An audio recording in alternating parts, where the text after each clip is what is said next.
بسم اللہ الرحمن الرحیم۔ السلام علیکم۔ سزائے ابلیس کا فرشتوں کے ساتھ سجدہ نہ کرنا اور پھر اتنی بڑی نافرمانی کے بعد غرور اور تکبر کے ساتھ اپنی بلندی اور بڑائی پر انتہائی ڈھیٹائی کے ساتھ جمے رہنا اللہ تبارک و تعالیٰ کو سخت ناپسند اور ناگوار گزرا، اور اس نے ان الفاظ کے ساتھ ابلیس کو سزا کا حکم صادر فرمایا، یعنی نکل جا یہاں سے، تو مردود ہو گیا اور اب قیامت تک میری لعنت اور پھٹکار میں مبتلا رہے گا۔ شیطان کو اس سزا کے سننے اور ملنے کے بعد بھی کوئی ندامت اور شرمندگی نہیں پیدا ہوئی، بلکہ وہ حضرت آدم علیہ السلام کو حقیر اور اپنے سے کمتر سمجھتے ہوئے اللہ تبارک و تعالیٰ سے کہنے لگا، اے رب، مجھ کو مہلت دے قیامت تک، جو مردوں کے جی اٹھنے کا دن ہے۔ اللہ تبارک و تعالیٰ نے جواب میں ارشاد فرمایا، اچھی بات ہے، تجھے مہلت دی گئی وقت معلوم تک کے لیے۔ شیطان نے اس ارشاد کو سنا اور اپنی گستاخی اور انسانی دشمنی کی ایک اور مثال قائم کرتے ہوئے اللہ تبارک و تعالیٰ سے بطور چیلنج کہنے لگا، پس قسم ہے تیری عزت کی، میں ان سب کو گمراہ کروں گا۔ مگر اس دعوے کے ساتھ اسے یہ احساس بھی تھا کہ میں اپنی کوششوں میں ہر جگہ کامیاب نہیں ہو سکوں گا۔ خدا کے کچھ بندے ایسے بھی ہوں گے جو میری دعوت اور کوشش کے باوجود میرے راستے سے نفرت کریں گے۔ چنانچہ اس نے اس دعوے کے ساتھ ہی یہ بات بھی کہہ دی کہ میں ان پر قابو نہیں پا سکتا جو تیرے نیک اور مخلص بندے ہوں گے۔ اللہ تبارک و تعالیٰ نے جواب میں ارشاد فرمایا، پس یہ ٹھیک ہے، اور میں ٹھیک ہی بات کرتا ہوں کہ میں تجھ سے اور ان سے جو تیرا ساتھ دیں گے سب سے دوزخ کو بھر دوں گا۔ اللہ اکبر۔ حقیقت ابلیس۔ قرآن کریم میں متعدد مقامات پر ابلیس کی فریب کاریوں کا ذکر کیا گیا ہے اور انسان کی اس سے علیحدہ رہنے اور اس کے مشوروں پر عمل نہ کرنے کی تلقین کی گئی ہے۔ شیطان کی انسان سے عداوت اور دشمنی کو قرآن مجید میں بار بار واضح کیا گیا ہے تاکہ انسان اس کے وسوسوں سے ہوشیار رہے۔ ابلیس اصل میں گروہ جنات سے تعلق رکھتا تھا۔ چونکہ اسے آگ سے پیدا کیا گیا تھا، اس لیے وہ مٹی کے مقابلے میں آگ کو بہتر اور برتر خیال کرتا تھا۔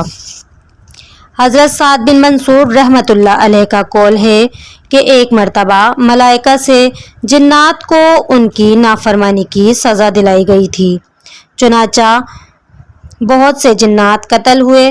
ابلیس اس وقت بہت کم عمر تھا، اس کو آسمان پر لا کر رکھا گیا اور یہ فرشتوں کے ساتھ عبادت میں مصروف ہو گیا۔ فرشتوں کے ساتھ اس کی دوستی اور اختلاط بہت زیادہ تھا۔ علم اور عبادت میں اسے خاص امتیاز حاصل تھا اور اسے معلم الملکوت کے نام سے موسوم کیا جاتا تھا۔ ظاہری حالت اس کی بہت اچھی تھی، مگر دل میں خلافت ارض کا خیال چھپائے ہوئے تھا۔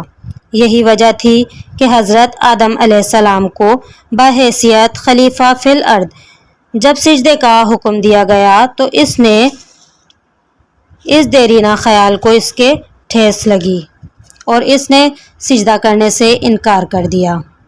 تفسیر ابن جوزی میں حضرت عبداللہ ابن عباس رضی اللہ تعالی عنہ سے روایت ہے کہ رسول کریم صلی اللہ علیہ وآلہ وسلم نے ارشاد فرمایا، شیطان آدمی کے جسم میں خون کی طرح سرایت کر جاتا ہے۔ آدمی کا دل اس کا خاص ٹھکانہ ہے۔ خدا جس کو بچائے اس کا دل شیطان کے غلبے سے محفوظ رہتا ہے۔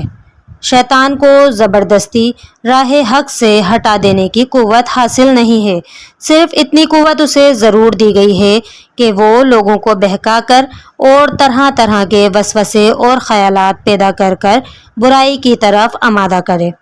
یہ قوت بہکانے کے لیے بھی دی گئی ہے کہ بندوں کا امتحان لیا جائے اور یہ دیکھا جائے کہ کون آخرت کا یقین رکھ کر خدا کو یاد رکھتا ہے اور کون انجام سے غافل ہو کر شک و شعبے میں پڑتا ہے اور اعمال بد کا شکار ہوتا ہے۔ موضوع القرآن میں ہے کہ شیطان کسی کو زبردستی کفر پر مجبور نہیں کر سکتا، صرف کفر کی طرف سے دعوت دینا اور دلوں میں وسوسے ڈالنا اس کا کام ہے۔ وہ لوگوں کے برے اعمال کو ان کی نگاہوں میں خوبصورت کر کے پیش کرتا ہے تاکہ گناہ کرنے کی زیادہ رغبت ہو۔ چونکہ اللہ تعالیٰ کی حکمت کا متضاد ہی تھا کہ دنیا میں انسان کے لیے دونوں طرف کے راستے کھلے رکھے گئے تاکہ نیک اور بد، مومن اور کافر کا نمایاں فرق ہو سکے۔ مسلم میں حضرت عائشہ رضی اللہ تعالی عنہا سے روایت ہے کہ نبی کریم صلی اللہ علیہ وآلہ وسلم نے ارشاد فرمایا کہ فرشتے نور سے، آدمی مٹی سے اور ابلیس آگ سے پیدا کیا گیا ہے۔ ابلیس کا مادہ ابلاس سے ہے جبکہ اس کے معنی مایوسی کے ہیں۔ ابلیس کا مادہ ابلاس سے ہے جس کے معنی انتہائی مایوسی کے ہیں۔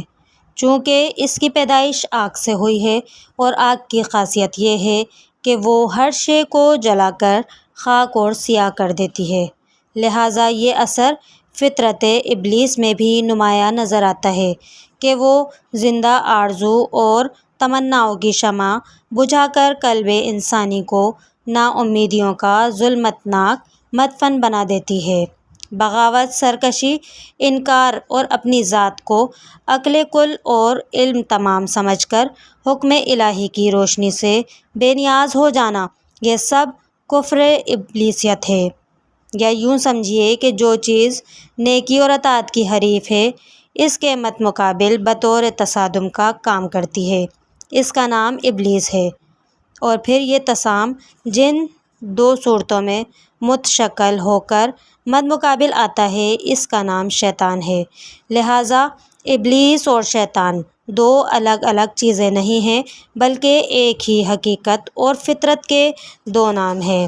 اللہ تعالیٰ قرآن مجید میں ارشاد فرماتے ہیں کہ شیطان کے مشوروں پر مت چلو کیونکہ وہ تمہارا کھلا دشمن ہے۔ تو دوستو آج کے ٹاپک کو ہم یہیں اختتام کرتے ہیں، انشاءاللہ نیکسٹ ویڈیو کے ساتھ کل ملتے ہیں۔ دیجیے صبا عظیم وائس کو اجازت۔ ویڈیو اچھی لگی ہو تو لائک، شیئر، کمنٹس اور چینل کو سبسکرائب لازمی کر دیجیے گا۔ دیجیے اجازت، اللہ حافظ۔